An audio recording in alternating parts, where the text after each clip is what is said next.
Yan. Nalalaki mata, parang mataliron eh.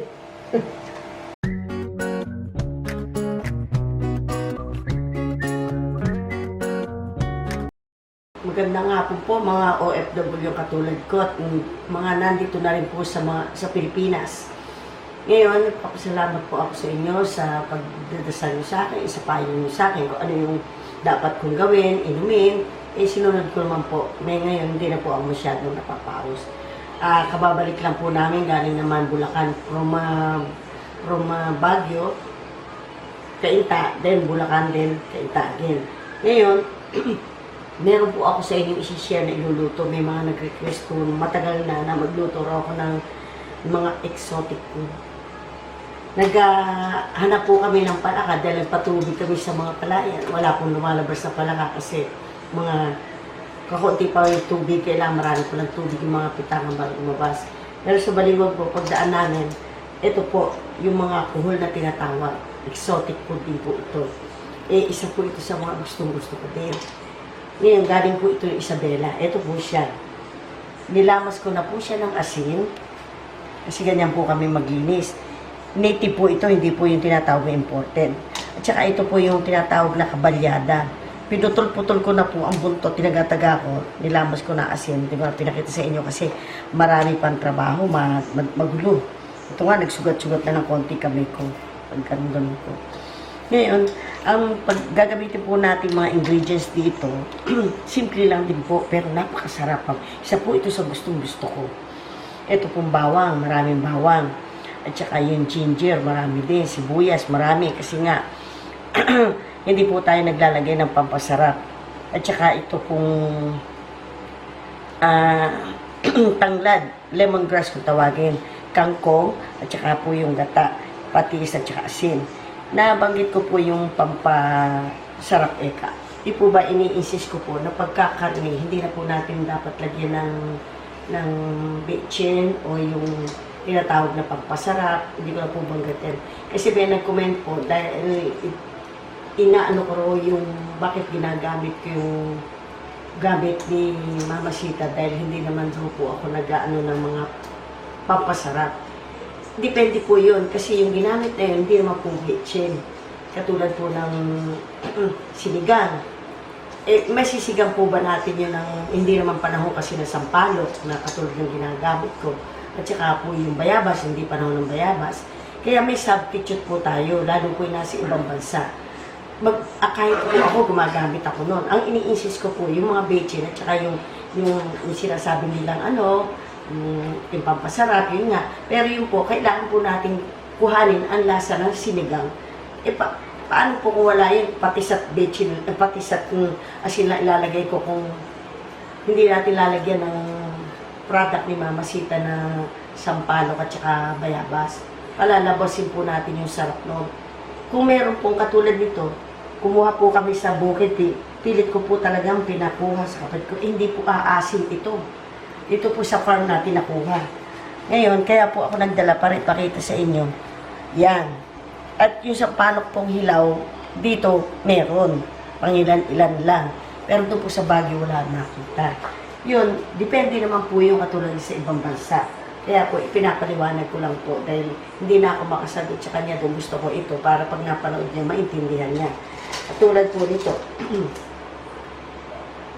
hindi po ako gagamit ng gamit nila kasi patis at asin lang maglalaban dito. May nagtanong nga po sa akin sa kaldereta, hindi ako naglalagay ng bechin o pampasarap na pampalingan lang. Kasi karne na po yun. Malinamnam na yun. Paano raw mapapalabas ang sarap? Dadaihan lang ako ng bawang, sibuyas at saka luya. Yun po ang magbibigay sa iyo ng flavor para sumarap ang pagkain. Yun po, yun depende nga lang po, yun ipaliliwanag ko. Depende yun sa gagamitin nyo o iluluto nyo. O, sana po maintindihan nyo. Ngayon ito po, katulad dito, igigisa ko na to. Hindi ako maglalagay ng ano, kasi maraming bawang, maraming sibuyas, maraming luya. May tanglad pa. At may gata, talaga naman sasarap. Ngayon, igigisa ko na po siya sa coconut oil din po siya. Coconut oil. Ito po yung puno na ito, napakasarap.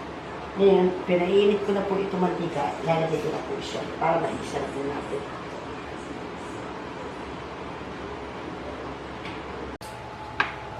Ito po lahat na ilalagay yung bawang. Ito po isa't kalahating puso ng bawang. Eh.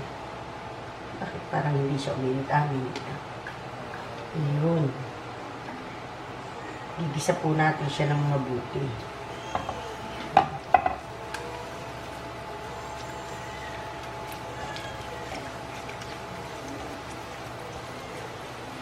Yan. Hintayin lang po natin na maluto, maging golden brown siya para mas malinamnam. Yan po isa sa mga technique ng para mapasarap ang pagluluto niya na walang BHN, MSG or yung sinasabi nila yung tatak-tak ng ganyan. Excuse. Medyo okay na po ako ngayon. Kaya nakaready na po. Konting pahinga na nga lang. Tama kayo, pahinga. At alam ko naman din po yun na pahinga. Kaso nagsunod-sunod po yung hectic namin na schedule. Ayan. Bumabaw na siya. Ilalagay naman po natin yung luya. Ipapry natin ng konti. Mauna po yung luya bago sibuyas. Ayan.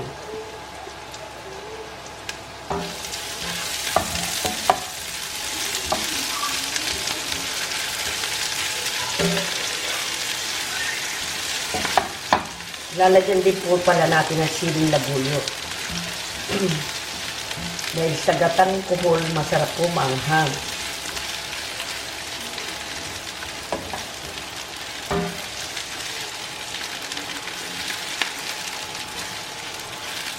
Susunod na po natin itong sibuyas kasi ito na si luya. Tamang-tama ang bango-bango na. Ayan.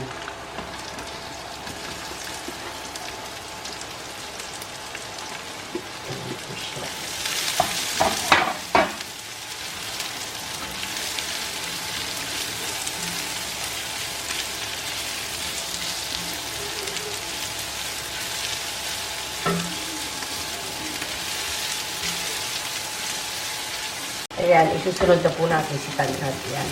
At yung kuhol. Hugas na po ito. Maraming beses ko na hinugasan kaya ilalagay na po ito.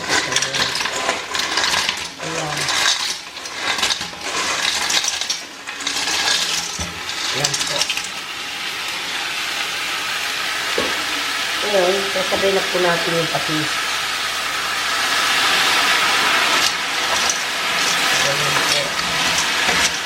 Para po siyang i-stir fry mo muna sinasot siya. Ang bango. Grabe. Isa po ito sa mga gusto nito sa sinakain.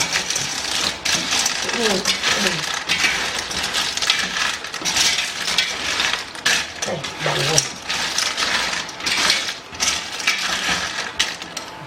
Oh, masarap na naman.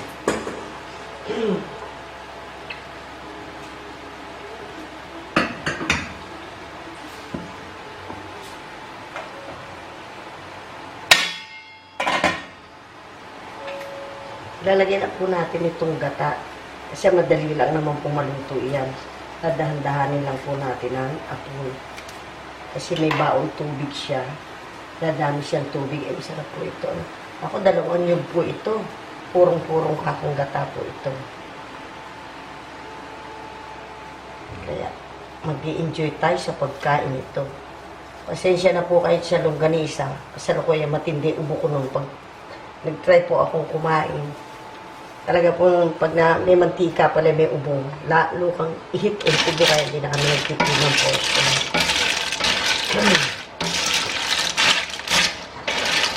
Oh, pagkasarap.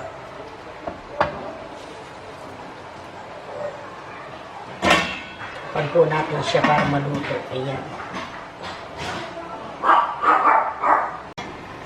Ayan. Nagtubig na siya.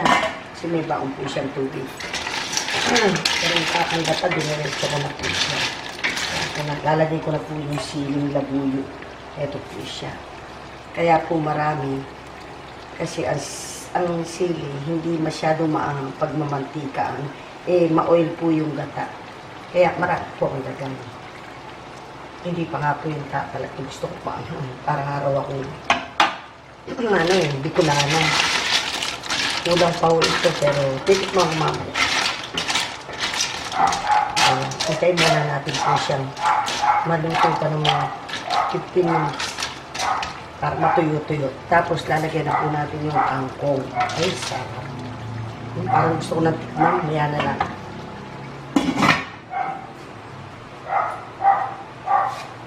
Gutom na, wow, ano siya. Pwede ko na ilagay yung kangkong. Pero hindi ko lalagay lahat, masyado madami. Ay, tikman natin. Sa alat din. Mamaya na lang. Kabisado ko na yung nilagay kong patis. Ayan, yan lang po muna. Kasi, baka hindi maubos, malalabog, masarap po, press na press. Ayan, lalakasan ko ako. Ready nang kumain. Ay, sarap. Lamas po, eating portion. Oh, ayan. Haluin po natin parang maluto na si kangkong dyan. Mag-aahan lang tayo nito sa kanin. Diyos mo. Sarap. Ayan. Tamang pangarap pala. Marami pong gulay. Mas masarap. Mamaya na lang po iba kasi pagka iinit at kakain ng mga kasama ko sa bahay, gusto nila ang gulay hapko. Kahit po sa bulalo ang ginagawa, pwede ko nilalagay lahat. Pwede na po.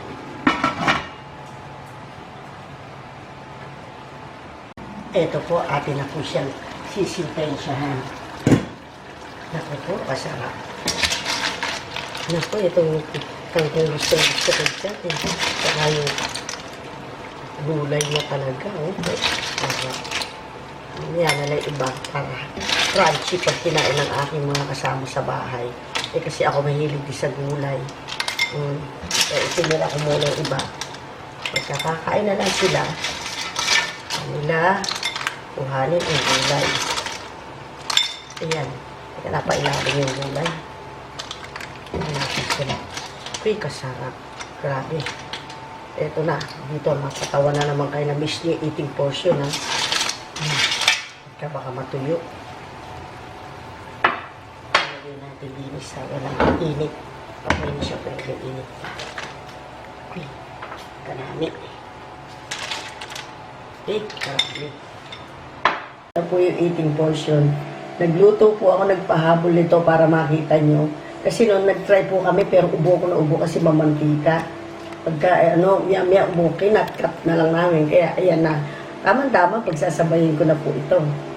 Miss ko na rin po ang kumain na makakamay at makikita nyo, ito na po. Sisintensya na po natin itong yung Italian sausage at saka itong ating ginataang kuhol at saka yung kabalyada po yan. Minix ko po kasi dalawa pa yung binili ko, pareho rin ang iluluto. Ganon din naman po yun. Yan, ito na po. Maglalagay na po ako sa plato ko. Iniimbitahan ko na po kayong mga OFW at mga nasa Pilipinas na rin. Huwag po kayo magtanong. Ay, ingit na po si Coco. Ayan na. Ito po. Ano ba kakainin? Uunahin ko dito. Ito po meron po ako special na para dito sa uhol. Unang subo para sa mga kaibigan kong mga nasa ibang bansa. Lahat-lahat na nasa Pilipinas na rin. Coco, nainggit ka naman. Ako, sarap po. Oh. Ito na. Unang subo para sa inyo. Ang sarap. Exotic na exotic po talaga. Nako. Red horse ang katapat din. Ito ba? Sarap. Gusto ko po. Tuyo-tuyo pa yan. Parang kasarap-sarap magkamay. Ito. Sip-sipin ko po ito. Kabalyada naman. Nako. Ang saanghang. Tama lang po yung alat. Patis. Dami kong patis nilagay. Talaga hindi ata marunong sumipsip. Sip-sipin daw doon. Yun. Magaling po ang prinsesa. Ha? Ang sarap. Ito po lagayan ko. Nako, kakamay po ata ako. Ang sarap. Grabe. Maiinggit kayo talaga. Kahit ako nung nasa Oman, namimiss ko ito kuhol. Talsik na po ang laway o kanin. Pero may nakuha po kami sa dagat. Kuhol ng France po yun, ganito rin. Dagat naman po sa alat, ito sa tabang eh. Ay, ang sarap po. May niluto po akong special doon, dami ko nakuha. Ganito kalalaki, malalaki pa ho dito. Ito. Ay, di, malalaki talaga. Pero ganyan-ganyan kuhol. Ito, malaki pa dito. Tapos may ganito kalaki. Ang ginawa ko, niluto ko ng merong parsley, at saka butter, garlic, saka ko ibinik. Ay, sarap. Dapat pala ganyan ginawa ko. Pakikita ko sa inyo yung, diba na, kung nakita ko mas matataba, malalaki, luluto natin yung ganun. Tinanong ano kaibigan ko, ano luto yan? Inimbento ko lang, sabi ko, lagyan ko lang siya ng garlic, butter, tsaka parsley. Ako siya inoven. Ay, ang sarap. Grabe po. Sarap. Nagulisa naman po. Nako. Kaya, painit-init pa siya. Tingnan nyo, ayan o. Buo-buo si... Yan po ang gusto ko sa Naiinggit na. Higi na nga, para matahimik ka na. Pero hindi, una-muna ako subo. Ang sarap. Magkakamay na po ako kasi bagay ito. Bagay pala. Bagay, sana wag po ako ubuhin. Ang sarap. Lasang-lasa yung suka nyo. Tingnan niya naman. Yan ang gusto ko sa laman, bubo. May nagtanong giniling ito o tinadtad. Giniling po ito yung magaspang. Meron po akong panggiling. Pag sa susunod pong gagawa ako, may humiling po na original na longganisa sausage. Ibig sabihin yung dati po nating longganisa sausage. Pakikita ko po yung giling ako sa inyo. Ang sarap. Grabe. Bagay pala itong terno. Tama nga yun. Ako doon ka na lang. Naiingin ko yan. Ang galing. Sarap. Hindi ko alam ngayon kung ano ko. Namiss ko rin po itong course na to.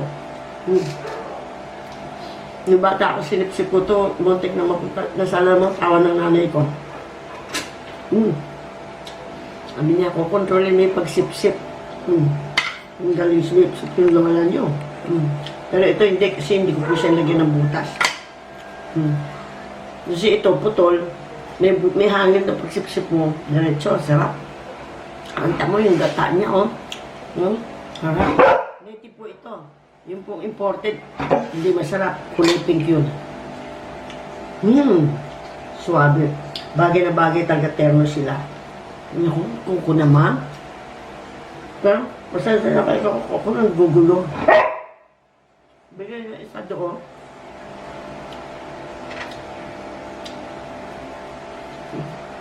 Lupa. Ngayon. Naiingit eh. Main naman na siya. Gusto niya kasi ako eh. Napakabango po. Ang sarap-sarap naman. Pati yung talukap. Nako, speaking talukap. Huwag na po, may istorya. Mga ko po ng mga landayan, ganun po kasi. Parang talukap na susok. Nakukup po namin yun.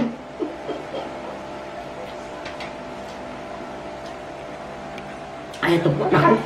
Naku. Pati yung kasama. Hindi lang po kayo maglalaway. Ito kasama ko. Yung kapamilya natin. Naku, tingnan ng tao. Sarap. Talaga rin. Pero naku rin yung konsensya. Ito.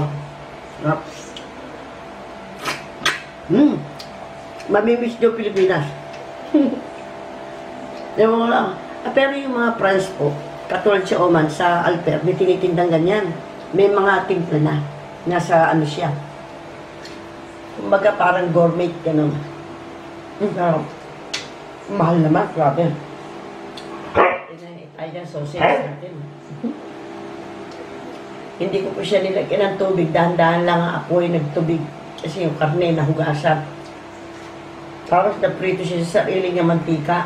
Dahan-dahan, binibiling-biling ko. Hindi na bigla ang sarap ko. Ito po yung sinasabi ko. Na yung balat na ginawa akong casing, nilapos ko sa sukat asin. Para sa si Charon, alinam lang, dadala po. Dahil gusto ko yung ganyan luto, binigay ko ng bulan. Napakasarap. Grabe. Lalo na sa umaga. Magsasangag ka. Hindi ako. Ang mga alaga namin, amoy pa lang. Indot na indot na. Umiyak ka. Pwede ko siya nito. Agay, ano naman ito eh. Hindi naman ito seafoods eh. Ay, ang sarap. Galing ko sumipsip ah. Mga utak, may mga ano, latik-latik. Mainggit kayo talaga, bahala kayo. Eh, tama po, kagagaling ko lang. Bumabalik na yung gana kong kumain. Ay siya. Yung gana kong kumain, may kasarap. Yung bagay na bagay yung gato. Tapos, Italia sausage ko, maanghang-anghang. Grabe. Ito, meron akong sidekick dito. Yung pong mga alalay ko, nasa Bulacan pa. At nagbibilad ng palay, pipigasin. Bukod doon, binigyan ko po sila ng privilege na maglagay ng mga tilapia sa pispan. Kanila, sabi ko, kanim sila doon, kanila na yan. Hindi na iyo naman po. Tuwan-tuwa.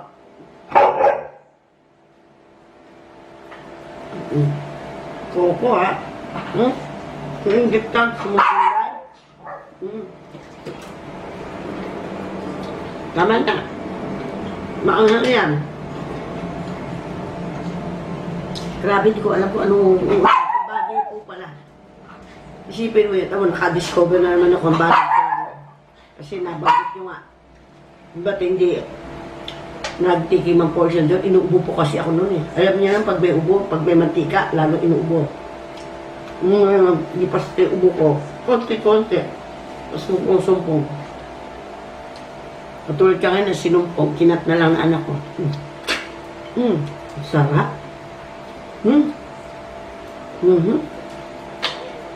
Ito po, ang pagluto nito. Pag binili nyo, at saka o kaya hinuli nyo, pinasusuka po namin ito maraming beses, palit ng tubig niya. Para yung mga kinain niya mailabas, malinis na malinis siya. Dati po, hindi ko kinakaya, ulo lang. Sabi ko sa nanay ko, madumi, hindi, nasuka na yan. Yan yung mga exotic na masasarap. Pagka nga po sa lagubak, kumakain sila, ako hindi. Yung lumilipad, ang sarap. Yung mga kapampangan po, nakain nun. Yung nanay ko, tsaka yung ate ko, kumakain din, naadobo nila, tapos pritong tuyo. Eh, bata pa ako, nila mapilit. Siguro nga masarap din. Kasi ginagawa kong laruan yun eh, kaya ayaw kong kainin. Sarap. Sarap ng sausage ko.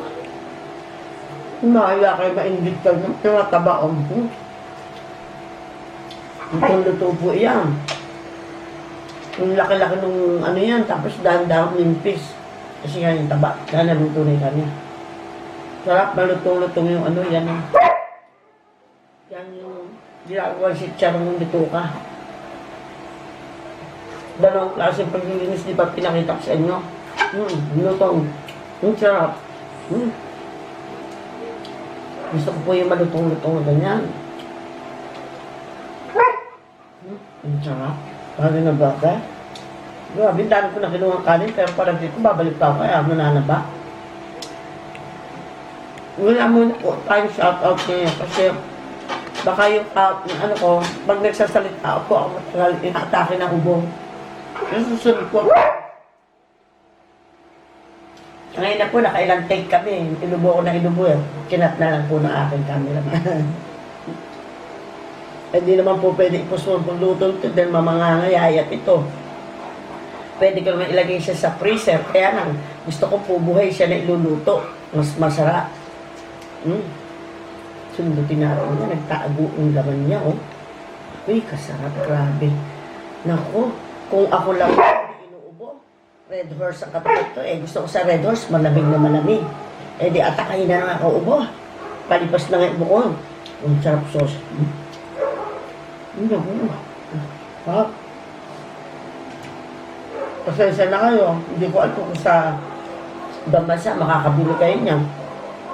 Pero yung sausage, sigurado makagagawa kayo. Sa dagat, may dagat, makahuli kayo ganyan. Sarap. Grabe.